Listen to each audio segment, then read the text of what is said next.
monster movies and shows, and yes, I might be showing a lot of legendary product because they're basically overstimulate the market at this point. Oh god, the new Empire is begging me to watch it. Please sir, together we can make a good clickbait video.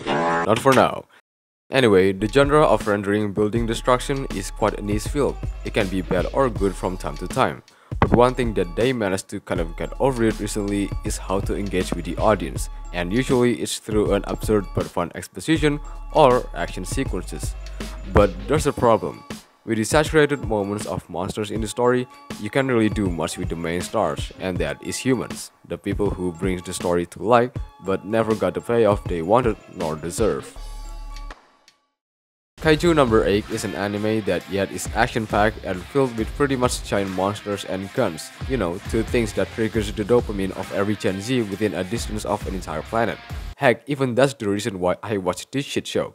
To give a glimpse, Kaiju No. 8 is actually a very compelling anime.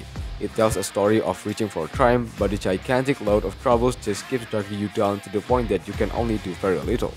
To summarize the plot, the anime is set in a world where kaijus threaten the very existence of humanity. Then comes our protagonist, Kafka, a man aspired to be in the 3rd Division, a force that basically protects humanity against kaiju invasion. But somehow he turns into kaiju and he has to hide it along the journey of him training to become part of the force. I know that the plot is very mediocre given that it's an anime, it offers nothing new. But again, the story is quite, I guess, engaging. The overview of some people living a completely normal life, while some just wearing jumpsuits and butchering giant monsters like Monster Hunter. Actually, I have a better one, like Gordon Freeman from Half-Life. It mixes the real mundane society with literally pure fictional human imagination, and it feels fit in. And with Kafka, whenever he's in trouble, it'll always be about giant monsters with unimaginable powers that he just feels powerless even with his ability to turn into a kaiju. And even then, he needs to think of his decision. He could transform into a kaiju and save his friends, but that could risk exposing his identity, and if so, he could get captured and possibly become a test subject by the government to be used as a bioweapon. But the plot really thickens with the sprinkle of deep human drama about characters that felt left out and how they ended up joining the force and become the idolized hero by the people but still have flaws that they try to hide from the world. The reason why I like to give the most credit for the human characters is because, as I pointed out in the beginning, most story about giant monsters only talks about the monsters and rarely gives any human characters some depth to dive into. But Kaiju No. 8 knows the side of humans is just as important as it is with giant monsters. I could go as far as they were more noted than the kaijus themselves, especially with this character, Vice Captain Soshiro Hoshina, who went from a friendly happy haha guy to literally deadpan serious, and he even almost killed Kafka, all because of his personal neglect throughout his life. That is just one out of many examples of good character developments.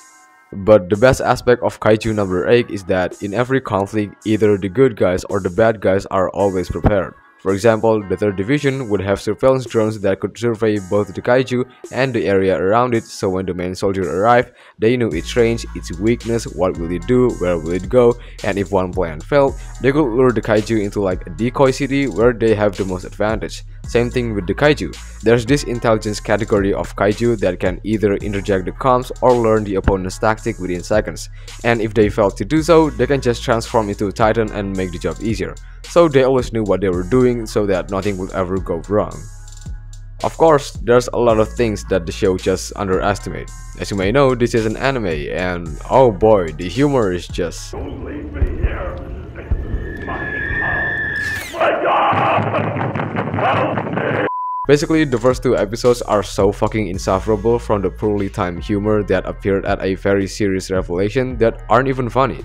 I mean, I watched Zone 100, a comedy-themed anime that is actually really good and I recommend you to watch it, but the first episode is just serious. There's no haha joke even once. However, this has been a norm in anime, so you cannot really complain about it. The biggest criticism I have is that the 2nd and 3rd act is just sloppy. Now, I praise Kaiju No. 8 for its balance of actions and character moments in a 20 minutes episode from time to time, but to some, due to the overuse of character moments and very pointless conversations that went for so long, you don't find much action. And if there is action, there will be a very long repetitive monologue in the middle of a fight, and it's so annoying because the time of where you have to do something and where you chill is just overlap each other. Especially there were some episodes that's just filled with casual convos that carry no information, and the next episode is the fight with inner monologue that went for over 20 minutes. This might as well be a direct reference to episode 9 to 10 and episode 11 to 12, where same thing basically happened, and it's just a complete waste of time because those could have just been shipped into one episode. Then on top of that, this all started because some characters themselves are just shallow. Even with Kafka, I don't know the rationale behind him wanting to fight alongside the captain, like why?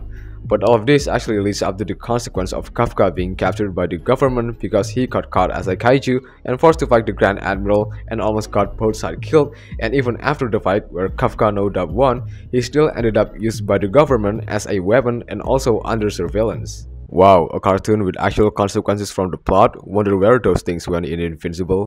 Okay, is every video has to contain me shit talking Invincible Season 2? Man, puberty is scary. Nonetheless, Kaiju No. 8 is a nearly perfect anime that even though contained mediocre story, it managed to tell the rationale and flow of action through a casual that turned into deep meaning personal drama that mixed well with the threat of kaijus varied in all shapes, sizes, and intelligences, further proving the struggle to get the triumph of the character's dream of becoming a hero. Anyway, thank you so much for watching till the end. The next review is going to be... oh no. If you enjoyed this video, then please like it and comment down below on your own thoughts on the show. If you want to support the channel, then feel free to subscribe, and I'll see you later. Peace.